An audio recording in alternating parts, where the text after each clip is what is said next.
Esta noche vamos a comenzar un nuevo capítulo, el 18. Poco a poco nos acercamos al final de esta serie. Que el Señor nos bendiga, mis hermanos. Diario en discípulo, vamos en el día número 102, que le he puesto por tema el hombre que va a morir por los hombres. El hombre con mayúscula que va a morir por los hombres con minúscula. Y para ello, por favor, usted posicione en Juan capítulo 18, porque vamos a darle seguimiento del 1 al 11.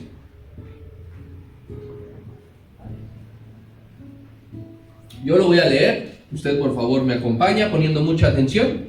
Dice así la palabra del Señor: habiendo dicho Jesús estas cosas, salió con sus discípulos al otro lado del torrente de Cedrón, donde había un huerto en el cual entró con sus discípulos. Y también Judas, el que le entregaba, conocía aquel lugar, porque muchas veces Jesús se había reunido allí con sus discípulos. Judas, pues, tomando una compañía de soldados y alguaciles de los principales sacerdotes y de los fariseos, fue allí con linternas y antorchas y con armas.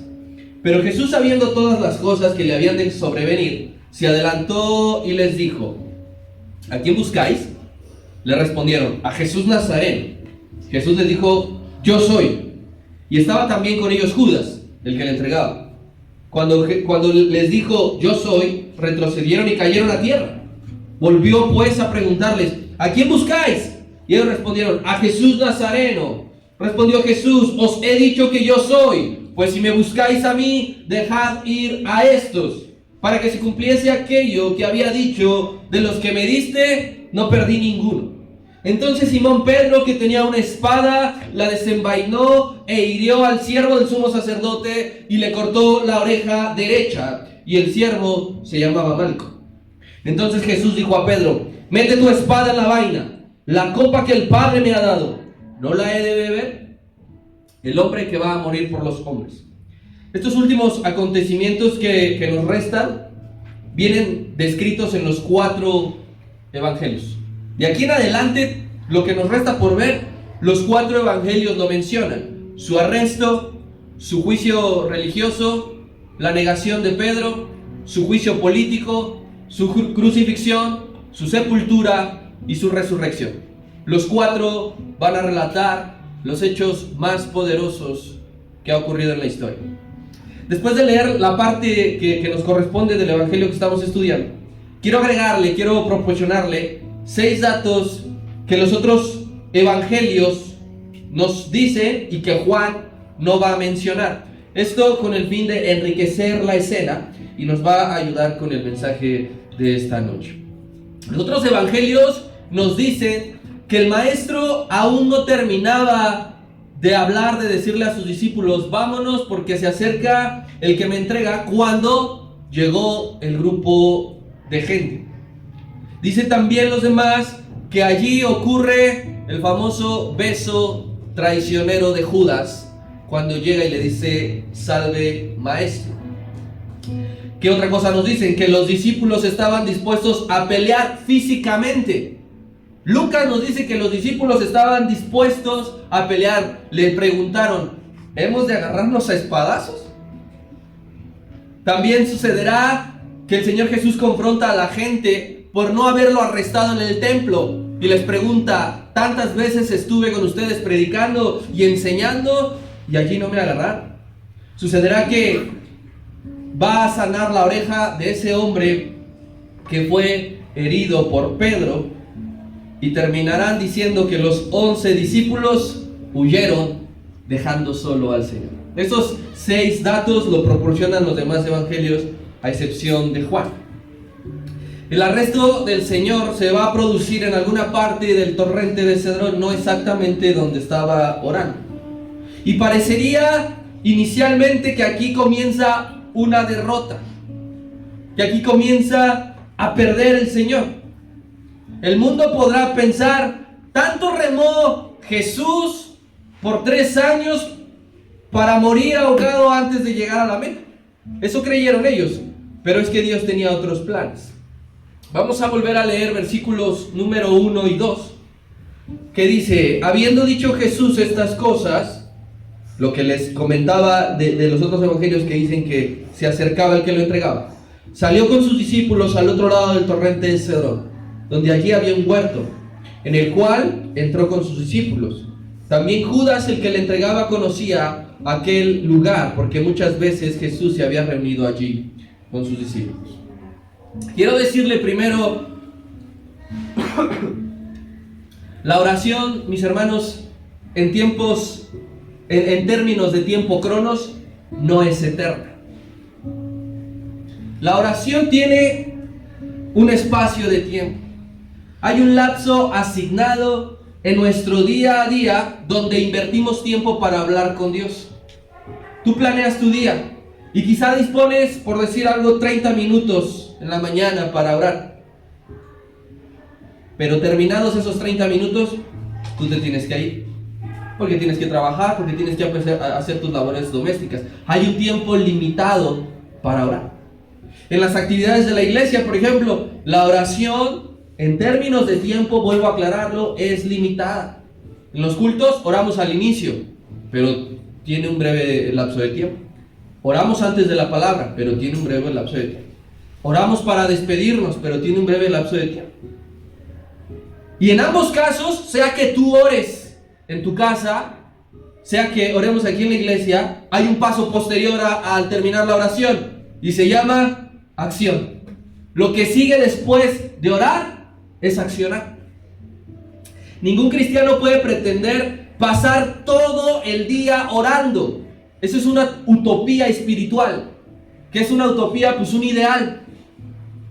Si preguntamos socialmente, ¿qué sería una utopía? Bueno, pues que los policías sean todos honestos, ¿sí? Que todas las personas sean justas. Eso es una utopía social. Una utopía espiritual es que todo el día estemos orando. Suena bien, gloria a Dios, pero es algo irreal. No podemos estar orando todo el día, los 365 del año. Oras fervientemente por un tiempo, pero después hay que actuar, porque va a suceder lo que tú le pediste en oración a Dios que pasara. Siempre sucede así, mis hermanos. Si tú le pides al Señor, dame paciencia, porque soy un hombre impaciente, una mujer impaciente. Cuando termines de orar, sea que te hayas metido 2 horas a orar, quiero ser un hombre transformado.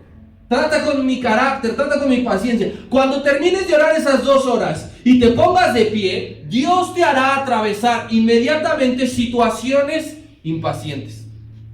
Terminando la oración, hay que hacer algo. Por eso correctamente el pastor le ha llamado oración, porque vas a orar, pero después vas a accionar. Y en este momento, para Cristo, su tiempo de oración terminó. Para el Hijo de Dios, su tiempo de oración acabó. No sabemos cuánto tiempo oró en tiempos de nuestro reloj. Si fue 1 o 2 horas, no sabemos. Pero su tiempo de oración se acabó. Se sacudió las rodillas y había que pasar a la acción. Porque Él dijo, se acerca el que me entrega. Durante la oración, el Señor decía, pasa de mí esta copa, pero no se haga como yo quiero, sino hágase tu voluntad. Eso era mientras oraba. Cuando terminó de orar, cuando se limpió el sudor, cuando se sacudió las rodillas, tenía que enfrentar a la voluntad de Dios. Y eso era que el traidor venía para él. De repente, el Señor ya no estaba orando, ya tenía que enfrentar su arresto. Y eso es algo que usted y yo nos tiene que servir, mis hermanos. Porque usted y yo pensamos que la oración es una burbuja que nos va a proteger. E inmediatamente después de que tú oras, viene un problema. Viene una situación difícil. Te podrás sentir fortalecido espiritualmente, pero no va a quedar allí. Dios te hará enfrentarte a tu realidad. Dios te hará enfrentarte a lo que Él quiere que vivas. Dios te hará enfrentarte a lo que sigue en tu propósito. Para que no tomemos la oración como el escudo que nos va a proteger siempre de todo, que no nos va a pasar absolutamente nada, que soy el consentido de Dios y no sé cuánta otra cosa. Si al Hijo de Dios, terminando de orar, lo fueron a arrestar, ¿qué seremos usted y yo? Que casi ni oramos. Nos damos cuenta, mi hermano, que el Señor Jesús entró al huerto diciendo: mi alma está muy triste. Él entró al huerto totalmente abatido. Todavía no oraba. Estaba abatido. Dice: hasta la muerte. Así entró. Pero salió fortalecido porque en 2 ocasiones con autoridad dijo: yo soy. Si él no hubiese orado, no hubiese tenido la autoridad para decir: yo soy, en 2 ocasiones. Entonces es muy importante, mis hermanos, fíjate cómo entras, cómo estás antes de entrar a la oración, pero cómo sales después de haber orado. Porque la oración es eso, mis hermanos. Es un ejercicio que va a cambiar tu actitud. La oración va a cambiar tu forma de pensar. La oración va a cambiar tu rostro físico, tu aspecto, tu postura. Caminamos derrotados, llegamos antes, hombros caídos, mirada al suelo, pies arrastrados. No importa cómo entres al huerto, fíjate cómo vas a salir. Con las rodillas bien plantadas, con el rostro mirando al cielo. La oración, mis hermanos, esa oración puso al Señor en perfecta sintonía con la voluntad de Dios. En perfecta sintonía. El Señor no quería pasar esto. Tienes que ser consciente de eso. Que en su humanidad Él no quería atravesar lo que iba a comenzar a vivir. En tu humanidad y la mía no queremos vivir muchas cosas. No queremos atravesar dolores fuertes. No queremos hacer sacrificios grandes. Pero eso no es estar alineado con la voluntad de Dios. Estar alineado con la voluntad de Dios es atravesar situaciones muy complicadas. Entonces, cuando tú sales, después de haber hecho una oración de reino, una oración celestial, tu vida va a estar alineada a la voluntad de Dios. Y podrás decir: es hora, que venga lo que sea, que se acerque lo que sea. Si uno llega a esta casa, o a tu casa, pensemos primero a casa, porque pasamos más tiempo en casa que aquí. Si tú llegas a tu casa triste, enojado, estresado o alterado, que no es anormal que suceda ese tipo de cosas. Es común que lleguemos a casa tristes. En el día no te fue bien. Llovió y te agarró el tráfico, o en Pantitlán encontraste un montón de gente. Enojado, ¿por qué? Ya pasaron 2 días de la quincena y no me han pagado. Estresado, ¿por qué? Porque hay un montón de chamba. Alterado, ¿por qué? Porque el compañero ese no deja de escuchar Sabrosita 100.9 y a ti no te gustan esas músicas, esas canciones, ¿no? Andy, algo así.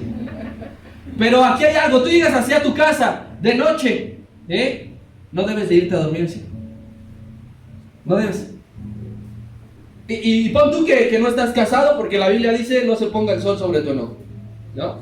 Supón que eres una persona que vive sola o que no tienes una responsabilidad más allá con alguien más. Aún así no te debes de ir a dormir así. Hay que orar. Y el poder de Dios a través de la oración va a cambiar tu panorama. ¿Sí? O si llegaste a la congregación desanimado. ¿Cuántos hemos llegado desanimados a la congregación? Cuando oras verdaderamente oración del reino, cuando adoras verdaderamente a Dios en espíritu, ¿verdad? Ese desánimo se va y sales diferente. Sales con la mentalidad renovada, ya no te acordabas de aquello. ¿Por qué? Porque Dios obró. ¿Cuál fue el medio? La oración, ¿sí? Quiero recordarte lo que dice el apóstol Santiago, capítulo 5, verso 13. Es muy importante, tú lo conoces, pero va de la mano con todo esto. ¿Está alguno entre vosotros afligido, enojado, desanimado, triste, estresado, cansado? ¿Qué dice? Oración. ¿Estás? A lo mejor viniste así. Haz oración. Alaba a Dios. ¿Está alguno alegre? Canta alabanzas.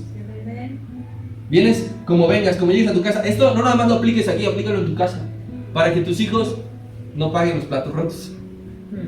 Para que tu esposa, tu esposo, no sufra las consecuencias de aquello que el mundo genera. Es normal, mi hermano. No te estoy diciendo que el diablo te está atacando, ni mucho menos. Es normal. Es la vida cotidiana. Pero cuando eso suceda, ora. Ora, nunca te vayas a dormir así. Dale la oportunidad a Dios que obre en tu vida por medio de la oración. Pero después de eso, porque hay que accionar, porque hay que hacer algo. ¿Sí? El Señor dijo, ahí viene el que me entrega. Aún no terminaba de hablar y ya tenía la situación por la cual había orado. Y todavía tuvo que resistirse el falso saludo de honra del que le estaba traicionando. Todavía tuvo que soportar, aguantarse y no perder los estribos. Cuando tú sabes que alguien te está mintiendo y que sigue mintiéndote en tu cara, ¿qué pasa? No te dan ganas de... El Señor no está haciendo así, Versículos 3 al 6.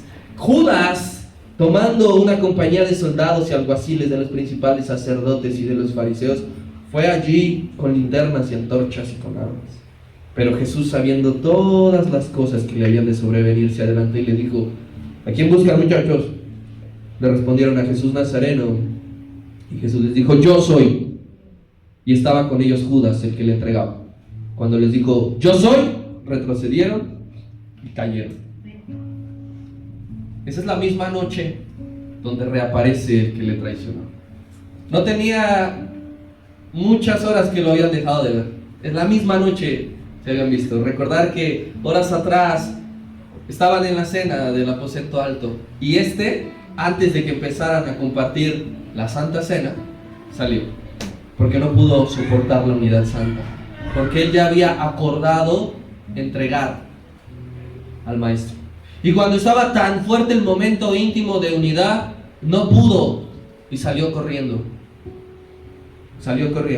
Los demás discípulos no entendieron. Ellos creyeron que el Maestro le había mandado a hacer algo, porque el Maestro le dijo: amigo, lo que vas a hacer, hazlo pronto. Entonces todos los demás dijeron: pues a lo mejor él lo mandó a comprar más pan, ¿no? Ya se acabó aquí, o le encargó algo.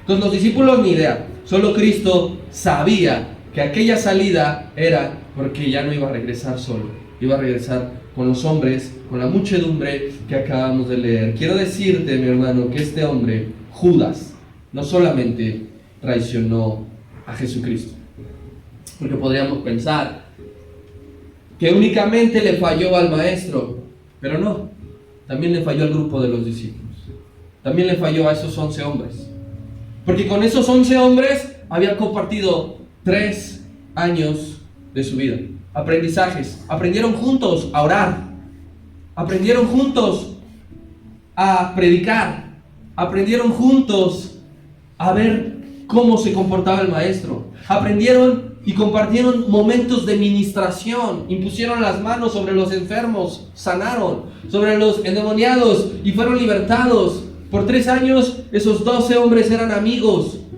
Pero es que ese es uno de los defectos del pecado que a veces olvidamos. No solamente le fallas a Dios, principalmente a Él le fallamos. Claro que sí, es el principal, es el primordial. Pero quiero recordarte que cuando pecamos a ese grado y a esa altitud, habrá terceras personas que resulten afectadas. Esos 11 hombres resultaron afectados.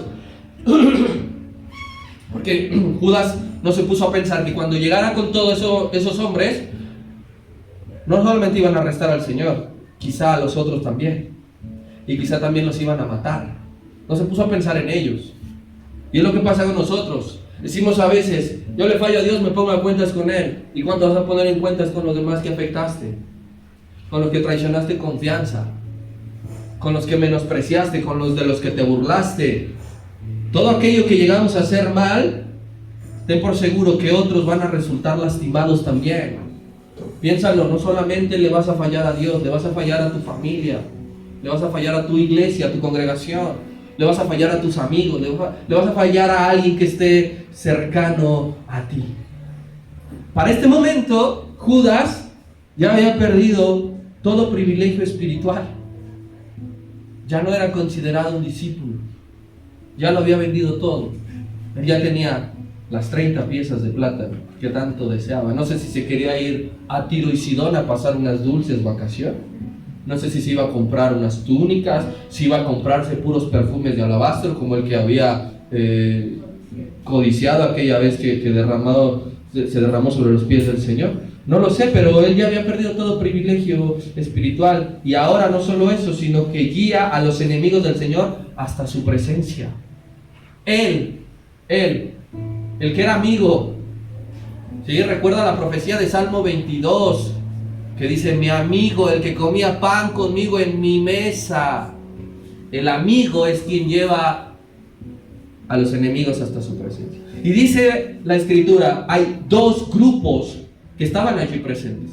Dos grupos. Número uno, los soldados romanos. Estos iban para que no se ocasionara un disturbio mayor. Los soldados romanos no iban a hacer absolutamente nada, solamente iban a vigilar que no se saliera de control. Pero la guardia del imperio estaba presente. Y grupo número dos, los alguaciles del templo, es decir, la policía judía. Estos eran los que iban a arrestarlo. Estos dos grupos. Congenió Judas con ambos. Según el teólogo William Berkeley, 1000 personas aproximadamente estaban ahí. 1000. Usted dijera, pues, no sé, tengo en mente, ¿no? Cuando llego a Pantitlán, ahorita en lluvia, y pues en un vagón cabrán 200, 300 personas, y usted dirá, ay, no puede ser.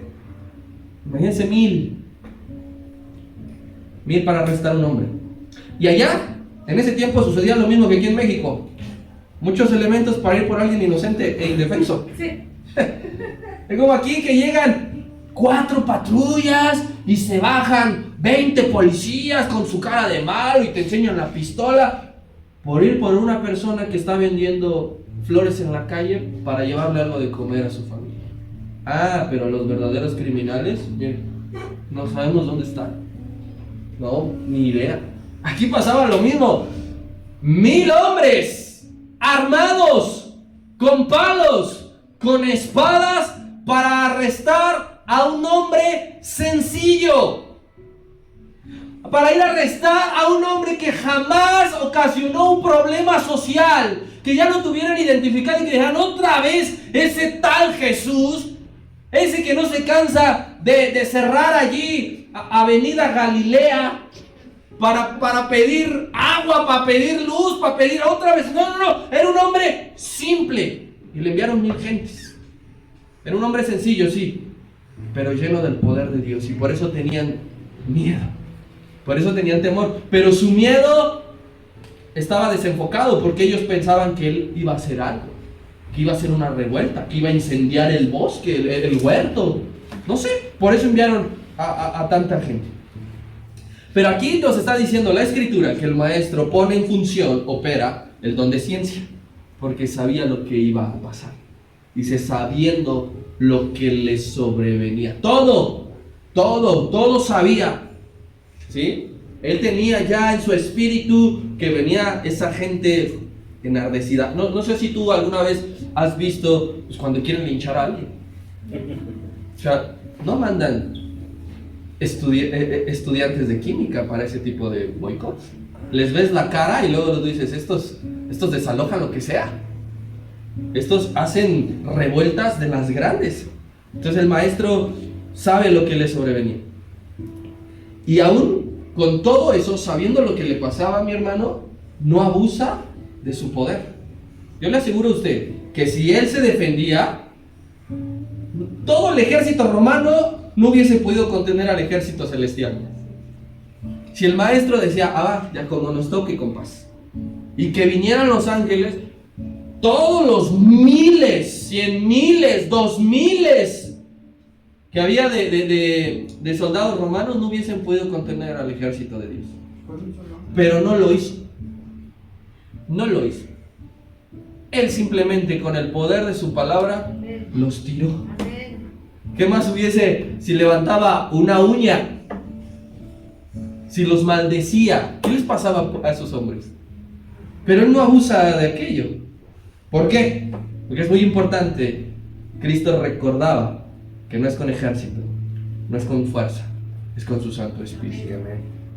Porque Cristo sabía que las armas de nuestra milicia no son carnales, son poderosas en Dios.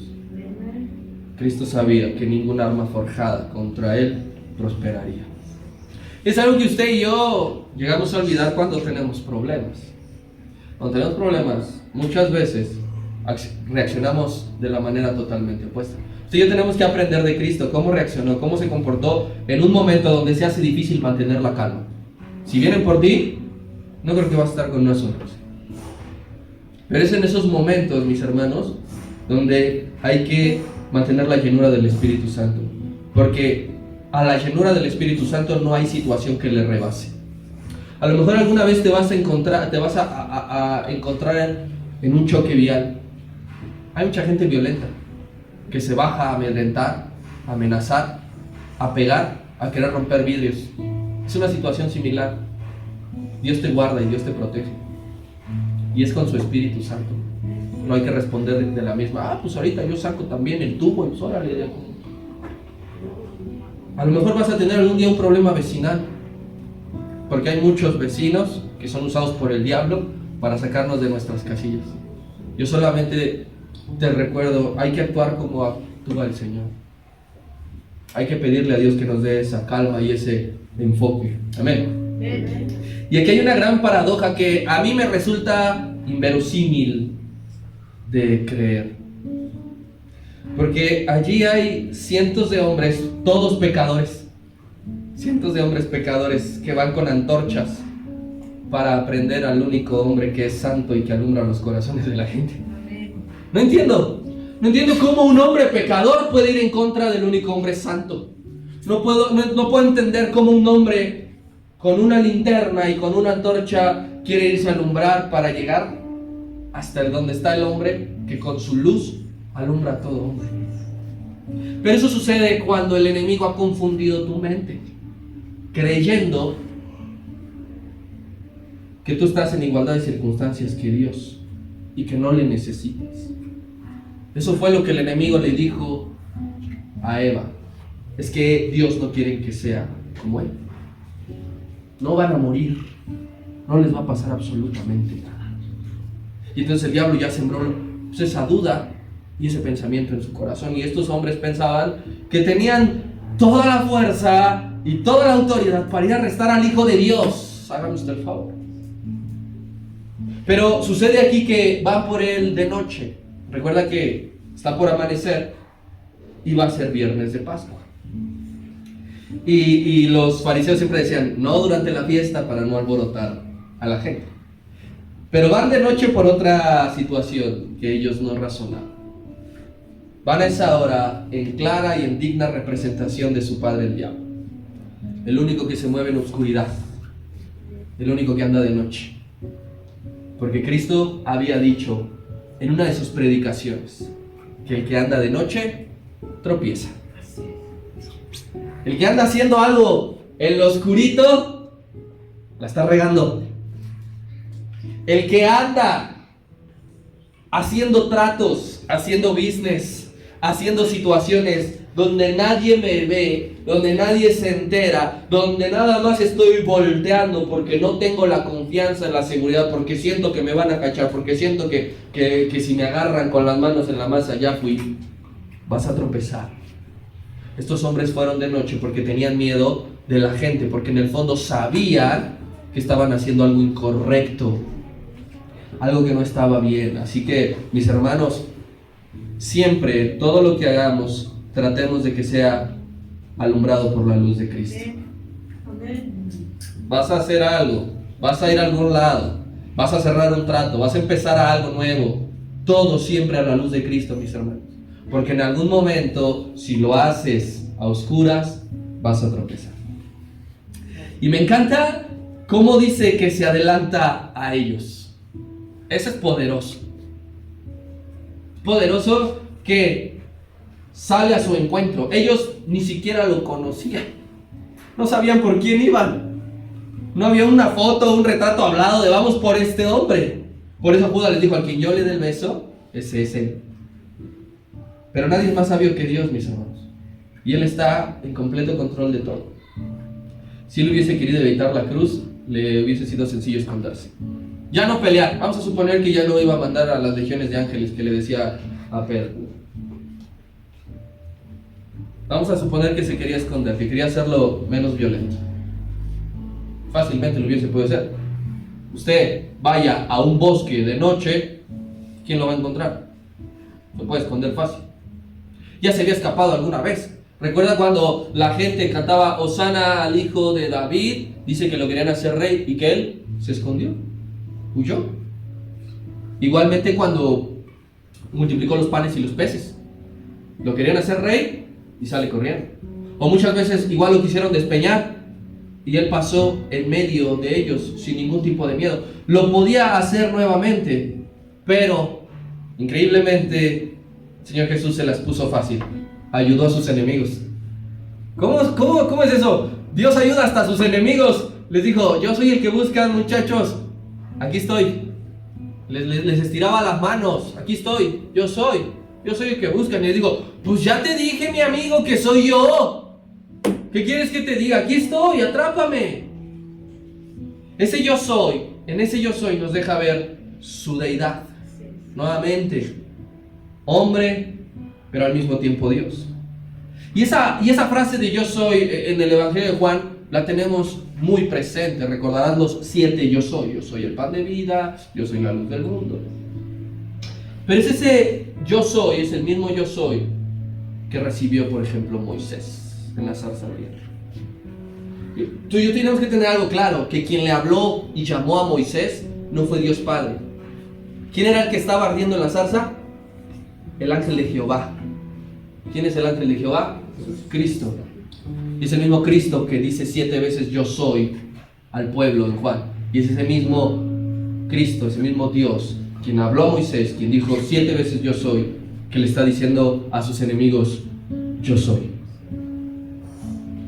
Y aquellos hombres tuvieron una reacción normal, mi hermano, normal. ¿Qué sería lo normal? Si ahorita Dios se revela a nosotros diciéndonos yo soy, ¿qué nos va a pasar? Vamos a caer.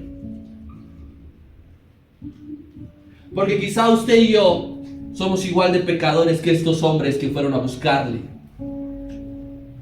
Quizá usted y yo estamos tan lejos de la santidad de Dios que nuestra corpulencia, nuestra humanidad va a enfrentarse a la potencia reveladora gloria de Dios. ¿Qué es lo que le pasó a estos hombres? Estos hombres recibieron el impacto de la gloria de Dios.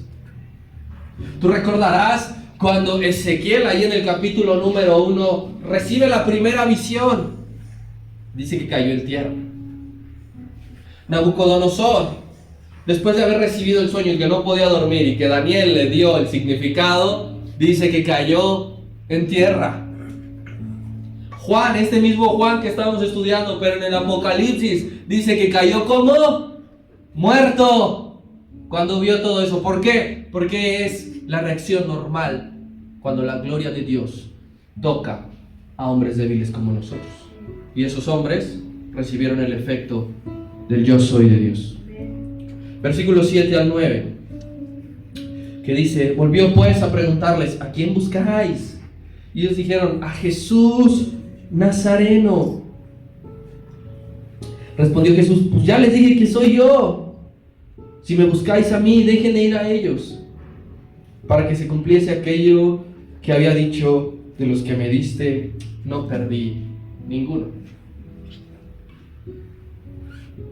A lo mejor tú has visto películas medievales o de la antigüedad de los griegos, por ejemplo, y podrás darte cuenta que en las batallas los reyes no van hasta el frente, ¿verdad? Nunca. ¿Por qué? Porque sucede que seguro los primeros 1, 2 y 3 líneas de soldados, ¿qué les pasa? Mueren. Si no, vamos a tener que preguntarle a Urias, ¿por qué murió? Porque ¿qué le dijo David? ¿A dónde lo pusieran? Al frente de la batalla. Y los reyes jamás van a ir al frente de la batalla. Ellos están o en medio o hasta atrás. Y no solamente están en medio o hasta atrás, sino que aparte tienen una guarura especial. Tienen un círculo de guardaespaldas que los protegen para sobrevivir. Aquí lo importante es el rey. Cuando se dignaba a ir a pelear, lo protegía. Pero aquí sucede que el rey de reyes no es como los reyes de la tierra, porque nuestro rey es valiente. y Él va a entregar su vida por los suyos. No hay ningún otro rey que haya dicho, momento, que se pare la batalla, yo voy al frente por mi pueblo, yo voy al frente por mi ejército. No, ninguno, todos se esconden en medio o hasta atrás. Pero el Rey de Reyes le dijo, aquí estoy yo, dejen ir a ellos. Nunca se ha visto eso. Tiene tanta autoridad, mis hermanos, y esto debe a nosotros causarnos un impacto poderoso. Cristo tiene tanta autoridad que Él es quien pone las condiciones. Quien está poniendo las condiciones es Cristo. Llévenme a mí y a ellos déjenlos. Y eso pasó. Se supone que no están en condiciones de exigir. Podría decir, tú cállate, tú no nos puedes decir qué debemos de hacer. Pero aquí con toda la autoridad del Rey de Reyes dice qué es lo que tienen que hacer. Y los otros discípulos huyen, mis hermanos. Pero aquí hay que tener bien en claro algo. ¿Recuerdas la parábola del buen pastor? El Señor Jesús dijo, el asalariado huye. Dice, pero el buen pastor su vida da por las ovejas. Y aquí nos está mostrando Cristo quién es el buen pastor. Él no es un lobo asalariado que cuando ve un problema huye. Él es el buen pastor porque está dispuesto a dar su vida por su pueblo. Y recuerda que una de las facetas de la oración de Cristo es por protección. Él oró por protección de su pueblo. Y ahora sucede lo que te vengo diciendo desde el principio. Ya no había que orar por protección. Ahora que había que protegerlos con hechos. Eso es bien importante, mi hermano. No puedes tú quedarte en tu oración nada más con palabras. Hay que pasar a los hechos. Hay que hacer algo. No puedes esperar tú que Dios lo haga todo. Pasa a los hechos. Entonces, Él oró que sean guardados. Sí, muy bien, pero cuando fue su oportunidad de protegerlos, eso hizo Cristo. Los protegió. Y ese acto formó parte de la distracción al enemigo. ¿Por qué? Porque preservando la vida de los 11 discípulos, iban a poder conservar su vida y así ellos iban a continuar la obra.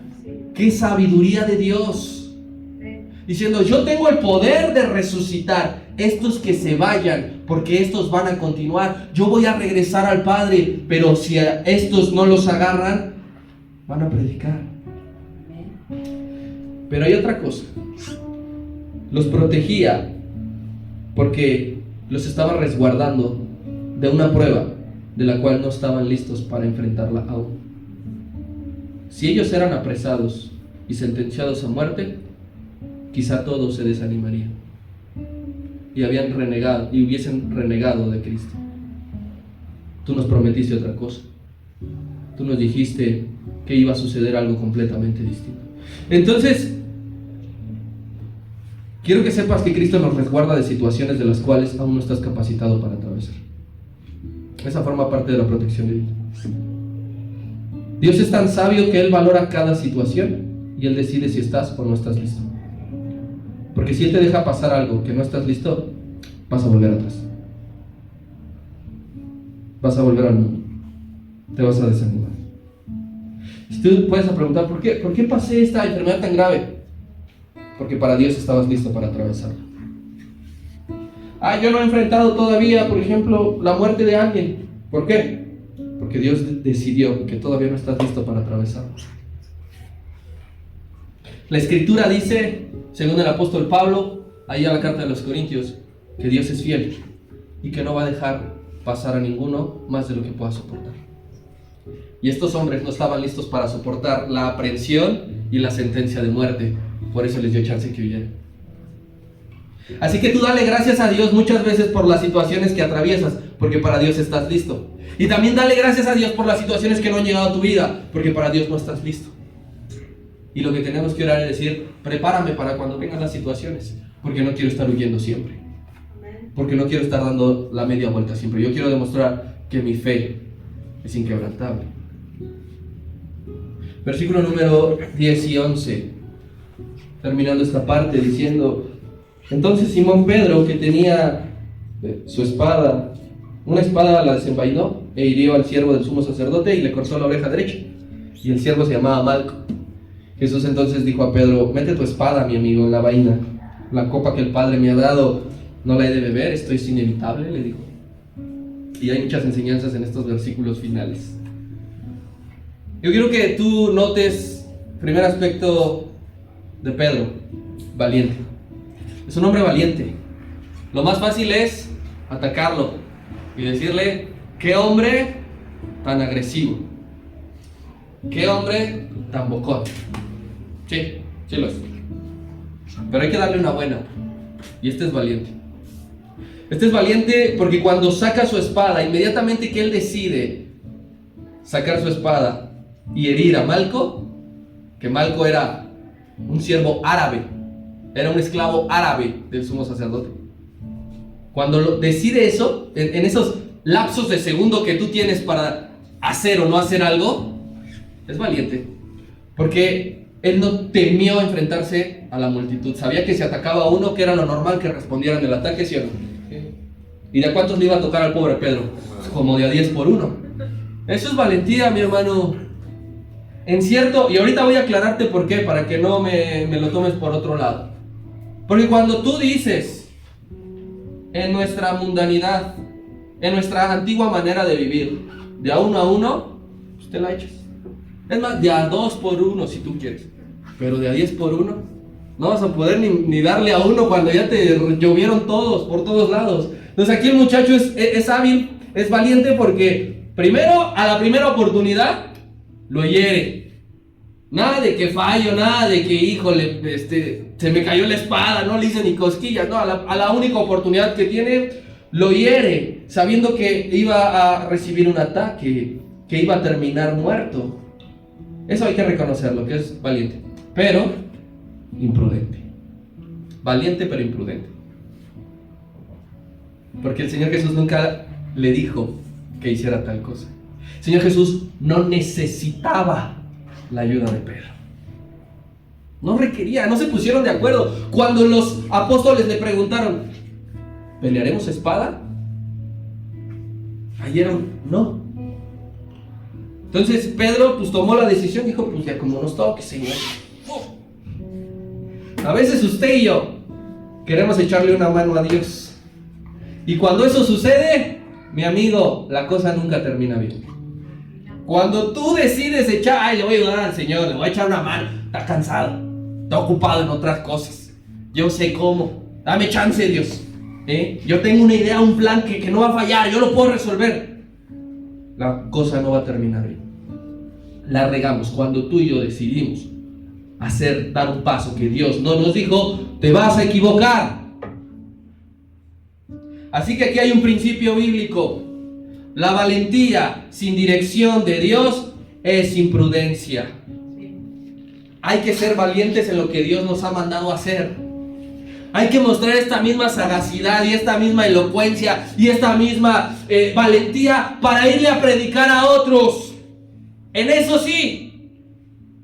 Pero no quieras ser valiente en cosas que Dios no te mandó a hacer, porque vas a ser un imprudente. Y porque la vas a regar bien feo.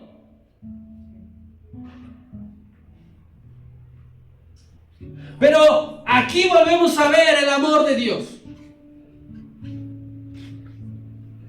Ese hombre que está a punto de morir por los hombres, tiene y se hace el tiempo de rectificar el error de Pedro. Lo corrige sanando inmediatamente a aquel hombre.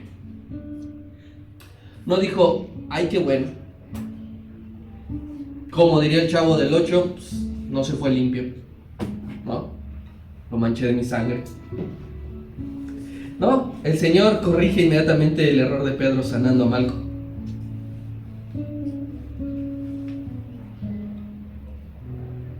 Cualquiera, mi hermano, habría dejado a Malco herido. Yo he hecho pues, por meterse con Cristo. Pero mi Señor no es así. Y esto para el mundo es algo tonto. Porque Él dijo muchas veces, oyeron que fue dicho, ojo por ojo, diente por diente. En la ley estaba establecido que si tu animalito mataba a alguien, el animalito tenía que morir. Y para el mundo la lógica sigue funcionando así. Porque si tú me das un derechazo, yo te lo tengo que regresar. Si tú me haces algo, yo tengo que hacer exactamente lo mismo. Entonces, para el mundo, el amor de Dios es algo tonto, no les cuadra. Sanar al que está en el bando contrario. ¿Cómo vas a sanar a tu enemigo? ¿Cómo vas a sanar al que va por ti? No lo entiendo. Pero para Dios es ama a tu enemigo, aunque busque tu mal. Y eso es lo que Cristo estaba haciendo, sanando. Guarda tu espada, imprudente. Entiende que esto lo tengo que pasar sí o sí. Exhortando, regañando y llamándole la atención a Pedro enfrente de todos. Pero es que es la única manera que a veces usted y yo entendemos. Tenemos que ser avergonzados muchas veces para entender las palabras de Cristo. Nos da ejemplo con palabra, pero también nos da ejemplo con acto. Esto yo no les mando a hacer. No paguen mal por mal.